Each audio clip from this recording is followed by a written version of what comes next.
The EU citrus disputes is our subject of discussion with Wolfe Braude this time. He's a manager of the Agbiz Fruit Desk. Now, last time we spoke to him was firstly about the AGOA Act, and after that, SA and the US legislation and the impact of the decisions that is made in Congress by the US. This time, the EU. Now, we know about the citrus disputes. Just give us background again, Wolfe, just for everybody to understand what's going on. Okay, thank you, Lisa. Thank you very much for the opportunity once again to join you and to have a chat. We have two disputes now declared with the EU at the WTO.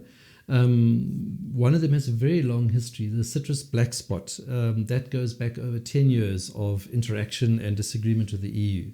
And constant efforts by South Africa to find a resolution to this.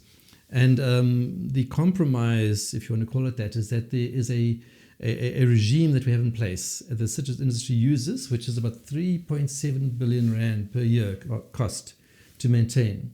And that ticks the boxes for the EU and gets our citrus into the EU. And obviously that's a huge cost to growers, to the industry, etc. And that is for the black spot. And unfortunately, we never got to a point of being able to resolve this bilaterally. So that's why it's gone to WTO. But before that, we had the false codling moth. That is the one that was declared as a dispute initially in 2022. And that is another area of contention. We disagree with the technical and scientific merits of the EU case. Well, in both instances, we disagree. And you find that the EU in turn disagrees with us. So after many attempts to resolve this bilaterally, South Africa then approached for the very first time, incidentally, the WTO and launched a dispute against the EU. Although we've been a WTO member for years and years, it has not ever led to a dispute being declared. So these two are our first disputes. And unfortunately, it is now in the terrain where you need a third party to adjudicate this and settle this. The first phase has then occurred and passed, where the parties could have reached an out-of-court settlement, so to speak. We were not able to reach that point.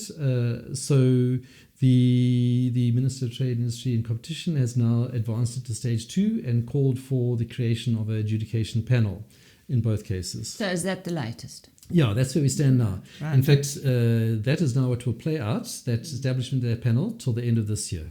Yeah. So what happens then? I mean, where do we go from?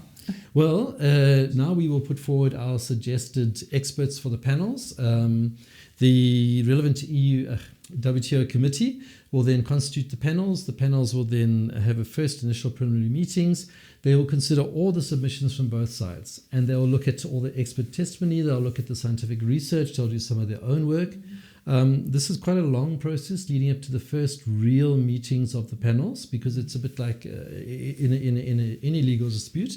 There's a process of exploration and getting to grips with the information. The judge or jury in a case would be exposed to the information. So we can see this only really gaining traction in the early part of next year. Then it can run for up to 15 months if the EU appeals the matter in both instances. What is the benefit of this? I mean, I'm just thinking of, we're talking about citrus now, but there are so many other commodities and products that we do export to the EU. So, yeah.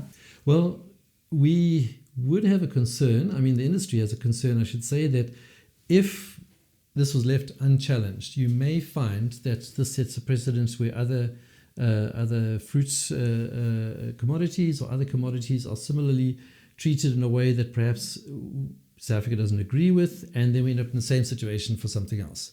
And it's also been years and years and years of discussion, negotiation that have led to, it's not that we just suddenly aggressively declared these disputes. There's been a long history to both cases.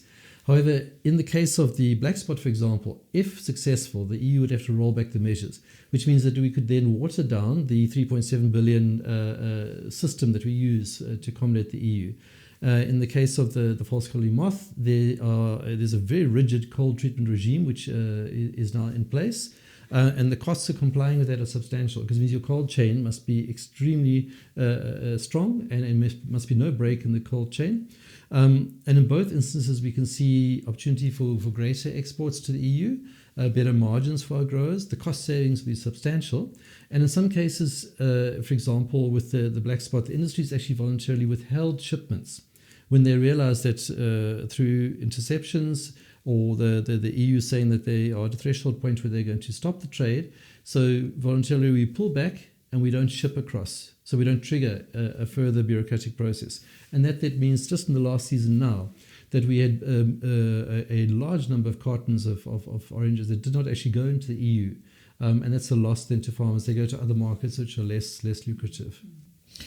Wolf, thank you. I always say if you get the bigger picture, you understand better. Yes. Thank you for joining us once again in studio. Thank you very much. That much. was Wolfe Braude from Agbiz talking to us about the EU South African citrus disputes and why we need to be at the WTO.